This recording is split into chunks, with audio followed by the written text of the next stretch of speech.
Contar una historia que va a empezar con un problema por el agua y luego explicar el porqué. En los años 40 éramos una ciudad con más de 150,000 habitantes, con el empleo a tope con las industrias que no paraban de trabajar. Eran tiempos de la Segunda Guerra y la producción zapatera en León los ocupaba y nos ocupaba a todos. Era una ciudad en donde 1 de cada 2 trabajadores estaba concentrado en la industria del calzado.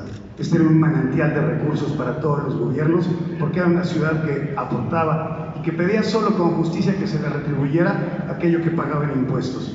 Pero justo el agua era el problema que más nos importaba, que más nos ocupaba y que más nos preocupaba. Era un tema en el que el gobierno federal nos había dado puras largas, puras promesas y puras mentiras, puras negativas. Eso molestaba a la gente. Y fue precisamente un alcalde el que propuso pedir un crédito para que se pudieran iniciar aquellas obras urgentes que demandaba todo León para que hubiera agua potable y drenaje. Pero ocurrió que con ese préstamo empezaron las obras, mismas que dejaron a medias porque se robaron el dinero entre las autoridades y la constructora, y le dejaron a la ciudad un crédito oneroso que lo condenaba en sus finanzas por más de 10 años. Era terriblemente injusto. Eso propició el enojo de la gente, pero no solo el enojo, sino que justamente ese enojo que se transformara en una demanda de mejores autoridades, de autoridades honestas. Eso es lo que los motivó a salir a las calles, a manifestarse, a ejercer su libertad de expresión, y lo que llevó, a final de cuentas, a una unidad de todas las fuerzas políticas, pero sobre todo y paulatinamente de la propia sociedad. Esto vino a derivar en presentar una candidatura fuerte que respaldara el sentimiento de la ciudadanía, que vendría a unirse en una agrupación cuyo nombre es toda una declaración de principios, Unión Cívica Leonesa. Y justamente en ese ánimo de luchar por el bien común, fueron a las elecciones y pasó justo lo que no esperaba el gobierno, que lo derrotaran en las urnas. Estamos hablando de tiempos de un partido oficial que lo dominaba todo, que quería ganar todo y no dejaba un solo resquicio para la democracia, que se pasaba y pisoteaba aquellos principios que habían llevado a la revolución, entre ellos aquel poderoso principio del municipio. ¿Y qué ocurrió? Que los leoneses no se cruzaron de brazos. Esta no era una lucha entre facciones políticas, esta era una lucha de la ciudadanía. Y lo que pasó es que en el cómputo de los votos para el candidato oficial era una victoria arrasadora, el cómputo de los votos para la Unión Cívica era arrasador, pero no reconocería el gobierno su derrota. Aquello llevó a una serie de manifestaciones en todos los sentidos, una de ellas en el Parque Hidalgo en el último día de 1945, que habrían de reprimir a culatazos y golpes a la ciudadanía que se manifestaba pacíficamente.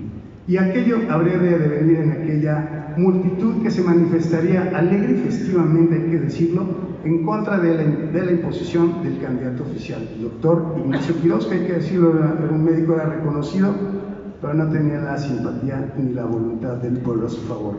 ¿Y qué pasó? Que la protesta pues rebasó a las autoridades que no estaban acostumbradas a ver un desplante así ciudadano, y respondieron de la peor manera, de la más trágica manera: ordenar a las fuerzas armadas a que se mancharan de sangre y reprimieran injusta y dolorosamente a la población inerme, y que devino siendo un número oficial de 28 muertos, de más de 300 heridos y muchos desaparecidos. Una herida profunda y dolorosa para León. Pero lo mejor, y porque no fue un sacrificio en vano, es que lo único que no pudieron liquidar es la voluntad y la valentía de un pueblo. Eso no se liquida a balazos.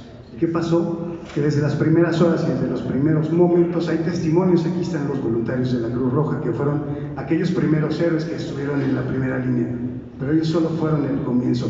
Y luego fueron los médicos en la madrugada, fueron los primeros en escribirle, los médicos de León, al presidente de la República exigiéndole justicia y denunciando el hecho. Y de ahí vino una catarata de protestas y manifestaciones, porque sí, esto conmovió a la nación, pero lo más importante es que la movió. Y las protestas eran en Ciudad de México, eran en otras ciudades, pero sobre todo eso permitió unir a toda esta sociedad, a los empresarios, a los sindicatos patronales, a los comerciantes, pero sobre todo a la gente, a la de pie, a la que vive el día a día y que lo único que pedía era el respeto a su voluntad, a su libertad de ser libres y de elegir democráticamente. Aquello hay que decirlo, el 20 de febrero de 1946 habría de cruzar este mismo umbral Carlos Obregón, el candidato de la Unión Cívica Leonesa, a quien finalmente se le reconocía de una manera pues tácita el triunfo, porque habían depuesto a las autoridades, habían eliminado todos los poderes. El presidente de la República en turno tuvo miedo, hay que decirlo, hay que subrayarlo, tuvo miedo de este pueblo, y hay que hacer una anotación al calce. Somos una ciudad de una larga historia en la democracia. Apostamos en la revolución no por la lucha armada, sino por la lucha de las ideas y de la política.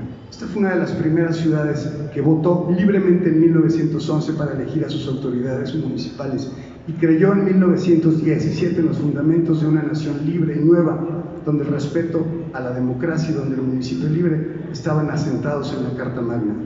Y digo que no la creímos porque no fue así en la vida real.